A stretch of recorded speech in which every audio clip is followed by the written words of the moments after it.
नमस्कार, इन खबर में आपका स्वागत है।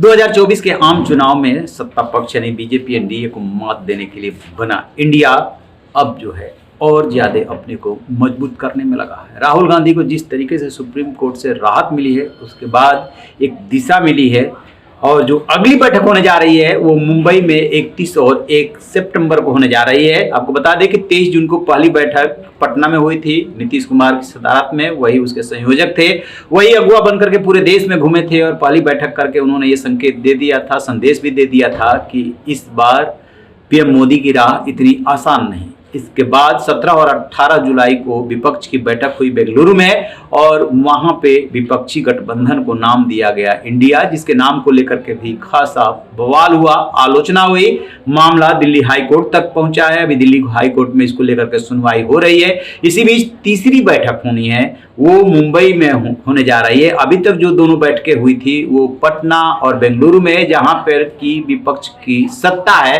ये पहला ऐसा राज्य होगा, पहली ऐसी जगह होगी जहां पे की विपक्ष सत्ता में नहीं है, वहां पे बैठक करके संदेश देने की कोशिश हो रही है।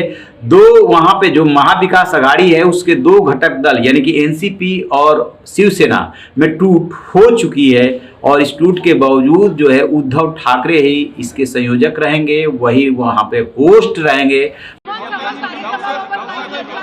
आप बताइए। देखिए, पटना और बेंगलुरु के बाद इंडिया की मीटिंग, इंडिया समिट, ये मुंबई में होगा 31 अगस्त, 31 अगस्त और 1 सितंबर को। और इस मीटिंग का आयोजन होस्ट उद्धव ठाकरे जी यानी शिवसेना करेगी। हमारे साथ हमारे साथी कांग्रेस और नेशनलिस्ट कांग्रेस पार्टी यानी राष्ट्रवादी कांग्रेस पार्टी रहेगी। आज के मीटिंग में शरद पवार साहब थे, सुप्रिया सुले जी थी, पृथ्वीराज चौहान साहब थे, नानाजी पटोले, अशोक चौहान, सभी कांग्रेस के नेता थे। और हमने तय किया 31 अगस्त और 1 तारीख को इंडिया समिट होगा मुंबई के ग्रैंड हाइट होटल में और पूरी तरह से हम जोर लगाकर ये हमारी मीटिंग सक्सेस करेंगे। हयात में ये बैठक होने जा रही है। माना जा रहा है कि इस बैठक में सीट शेयरिंग फार्मूले पे बातचीत होगी। पहले जो मीटिंग्स हुई है उस पे हर उस मुद्दे से बचने की कोशिश की गई है जिसको लेकर के विवाद हो सकता है। जैसे 2 इशू ऐसे हैं जिसको लेकर के विवाद होगा, आज नहीं तो कल। पहला इशू क्या है? चेहरा कौन। तो चेहरे के तो लेकर के विपक्ष ये कह दे रहा है कि सामूहिक नेतृत्व में लड़ेंगे और जब रिजल्ट आएगा उसके बाद चेहरा डिसाइड कर लेंगे। आपने पिछले दिनों अखिलेश यादव को कहते हुए सुना होगा कि पीएम फेस के लिए हमारे पास बुजुर्ग भी है, महिला भी है, जवान भी है, जैसा चाहिए वैसा हम पीएम देंगे। और दूसरा जो है उसको नहीं टाल सकते, वो है सीट शेयरिंग फार्मूला, यानी कि कितनी सीटों पे कौन लड़ेगा।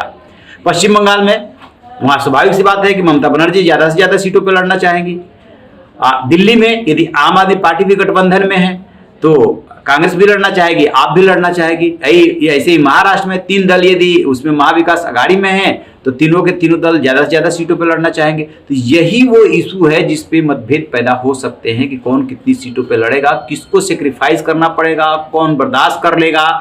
तो अब जो है ये जो गठबंधन है वो उन मुद्दों को छेड़ने जा रहा है जिसपे कि विवाद बढ़ सकता है। हालांकि होता क्या है राजनीति में, ये सब चलता रहता है।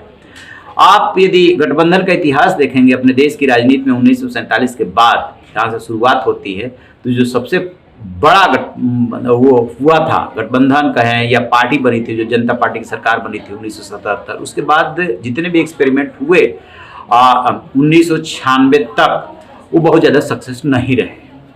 1996 के बाद जो गठबंधन बने, यानी कि वो तो 13 दिन की अटल जी की सरकार रही थी और उसके बाद जो 1998-99 वाले चुनाव में जीते और गठबंधन रहा, यूपीए बनी, यूपीए ने 10 साल तक शासन किया, वो सक्सेसफुल रहे। तो देखने वाली बात ये है कि ये जो गठबंधन इंडिया बना है ये 2024 के आम चुनाव में क्या गुल खिलाता है, क्या राजनीति की दिशा को मोड़ देता है। क्योंकि जिस तरीके से पिछड़ों की जाति जनगणना की मांग को लेकर के कांग्रेस आगे आई है, कांग्रेस ने भी उस मुद्दे को कह सकते हैं कि एडॉप्ट कर लिया है, मान लिया है, क्योंकि कांग्रेस जातीय जनगणना की विरोधी रही है। तो ये एक ऐसा इशू है जो कि बीजेपी पे, एनडीए पे भारी पड़ सकता है। बिहार में बीजेपी भी इसका सपोर्ट कर रही है, ये तो दबाव की राजनीति है। तो 2 बातें हैं, एक कि कौन कौन से मुद्दे मुंबई की बैठक में उठाते हैं। सीट शेयरिंग पे यदि बात होगी तो निश्चित रूप से फिर जो है वहीं से खींचतान शुरू होगी। और दूसरी बात ये कि वो कौन से मुद्दे होंगे जिसपे कि पीएम मोदी को 2024 में घेरा जाएगा, ये इस पे हमारी नजर रहेगी। और जैसे ही इसको लेकर के कोई अपडेट मिलेगा आपसे साझा करेंगे। रहिए बेखबर, देखते रहिए इन खबर। Thank you.